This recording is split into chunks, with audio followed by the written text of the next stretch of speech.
Baiklah, saya membahas mengenai kasus dari membranous nephropathy.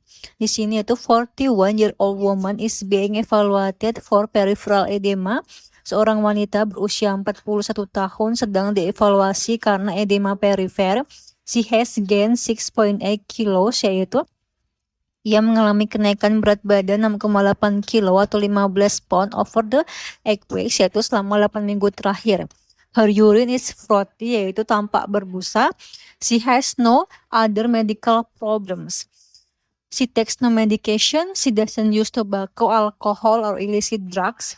Blood pressure is 140/90 mm raksa. Pulse is 80 per minute. Physical examination show generalized edema. Heart sounds are normal. Abdomen is soft and non-tender. Serum creatinine is 1.1. Urinalysis show plus 4 protein, 0 to 3 leukocyte per HPF, oval fat body. Serum contain IgG4 antibody to phospholipid A2 receptor atau PLAR, yaitu artinya serum mengandung antibodi IgG4 terhadap fosfolipase A2 receptor atau PLAR. PLAR is transmembrane protein abundant on podocyte, yaitu PLAR adalah protein transmembran yang banyak terdapat pada podocyte. What is the most likely diagnosis, yaitu apakah diagnosis paling mungkin? Yaitu jawabannya adalah B, yaitu membranous nephropathy. Penjelasan kasusnya yaitu di sini diagnosisnya adalah membranous nephropathy atau nefropati membranosa. Pasien ini mengalami sindrom nefrotik. Tanda sindrom nefrotik pada soal yaitu edema atau bengkak seluruh tubuh, berat badan naik karena retensi cairan, urin berbusa karena banyak protein, urinalisis yaitu protein plus 4, ada oval fat body, kreatinin masih normal yaitu 1,1. Kunci paling penting di soal adalah anti-PLAR IgG4 positif. Ini sangat khas untuk primary membranous nephropathy. Apa itu sindrom nefrotik? Yaitu sindrom nefrotik adalah kondisi ketika ginjal bocor protein dalam jumlah banyak. Normalnya glomerulus seperti saringan halus, protein besar seperti albumin seharusnya tetap di darah.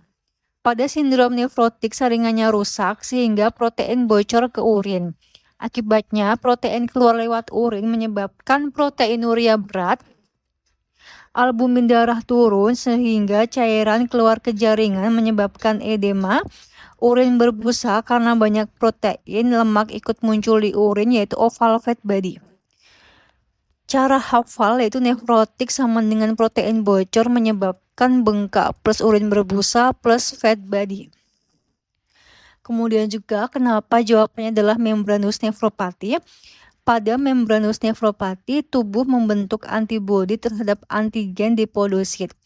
Pada kasus primer atau idiopatik, antibodi khas adalah IgG4 anti-PLAR. PLAR berada di podosit.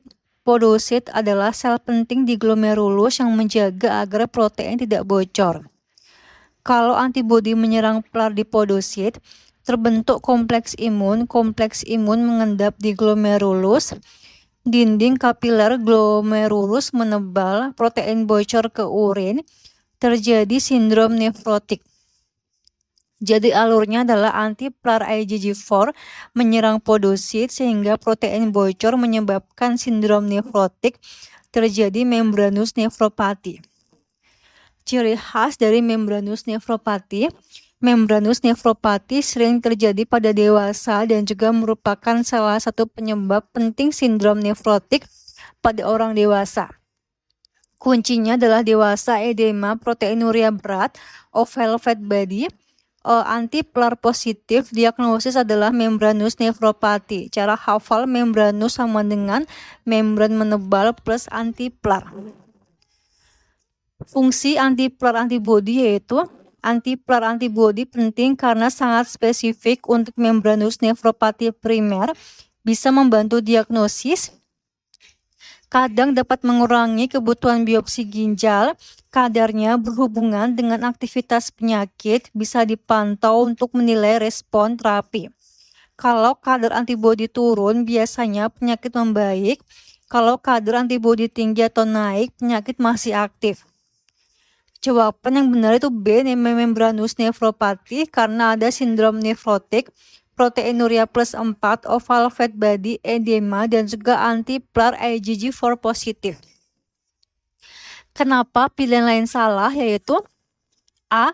Focal segmental glomerulosclerosis, yaitu di sini bisa menyebabkan sindrom nefrotik, tetapi tidak berhubungan dengan anti-PLA2R. FSGS terjadi karena cedera podosit, bisa akibat HIV, heroin, obesitas, sickle cell disease, reflux nephropathy, penurunan jumlah nefron, hiperfiltrasi glomerulus, obat toksik tertentu. Ciri patologinya yaitu vokal sama dengan hanya sebagian glomerulus terkena, segmental hanya sebagian area dari glomerulus yang terkena, sklerosis sama dengan jaringan parut. Kenapa salah pada soal? Karena soal memberikan clue sangat kuat. Anti-PLA2R IgG4 positif itu menunjukkan ke membranous nephropathy, bukan FSGS. Kapan FSGS benar? Jika pasien dengan sindrom nefrotik punya faktor resiko seperti HIV, penggunaan heroin, obesitas berat, riwayat sickle cell, kehilangan massa ginjal atau nefron, proteinuria berat tanpa anti-PLA. C yaitu minimal change disease, disebut juga menyebabkan sindrom nefrotik terutama pada anak-anak. Ciri khas yaitu penyebab tersering sindrom nefrotik pada anak bisa muncul setelah infeksi saluran nafas, bisa berhubungan dengan Hodgkin lymphoma, pada mikroskop cahaya tampak normal. Pada elektromikroskop terlihat fusion atau effacement of food processus. Mekanismenya diduga karena gangguan sel T yang menghasilkan faktor permeabilitas glomerulus. Kenapa salah pada soal? Karena pasien dewasa usia 41 tahun ada anti-PLAR IgG4 positif. Anti-PLAR bukan ciri minimal change disease. Kapan minimal change disease benar? Yaitu jika kasusnya anak dengan edema mendadak, proteinuria berat, fungsi ginjal relatif normal, tidak ada hematuria signifikan, respons baik terhadap kortikosteroid. Cara hafal yaitu minimal change sama dengan children plus steroid responsive plus food processus effacement. D yaitu mixed cryoglobulinemia, biasanya berhubungan dengan hepatitis C kronik. Kelainan ginjal yang sering muncul adalah membranoproliferatif glomerulonefritis atau MPGN. Biasanya lebih ke pola nefritik, bukan nefrotik murni. Ciri yang biasa ditemukan yaitu hematuria, RBC Cas atau silinder eritrosit, proteinuria, hipertensi, penurunan fungsi ginjal, purpura, atralgia, neuropati, riwayat hepatitis C. Kenapa salah? Pada soal tidak ada hepatitis C, tidak ada hematuria, tidak ada RBC Cas, ada anti-PLAR IgG4 positif. Gambaran lebih cocok sindrom nefrotik akibat membranous nephropathy. Kapan mixed cryoglobulinemia benar? Yaitu jika pasien punya hepatitis C kronik, purpura terutama di ekstremitas bawah, atralgia, neuropati, hematuria, RBC Cas, membran MPGN. Cara hafal yaitu cryoglobulinemia sama dengan hepatitis C plus purpura plus MPGN.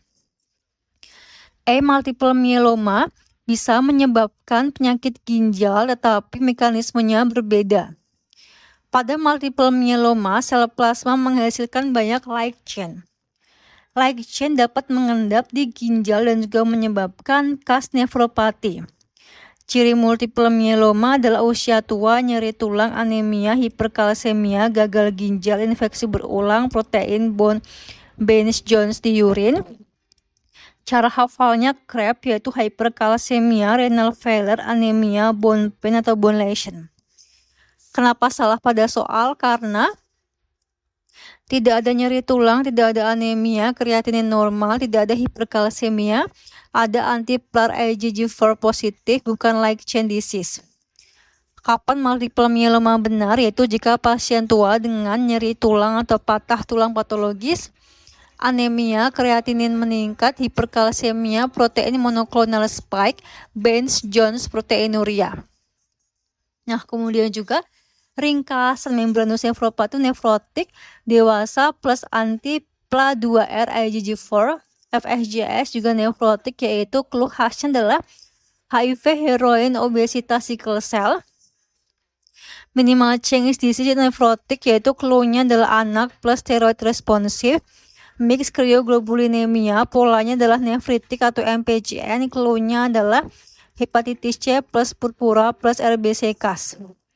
Multiple myeloma, polanya adalah CAS nefropati, yaitu keluhnya adalah CRA plus light chain.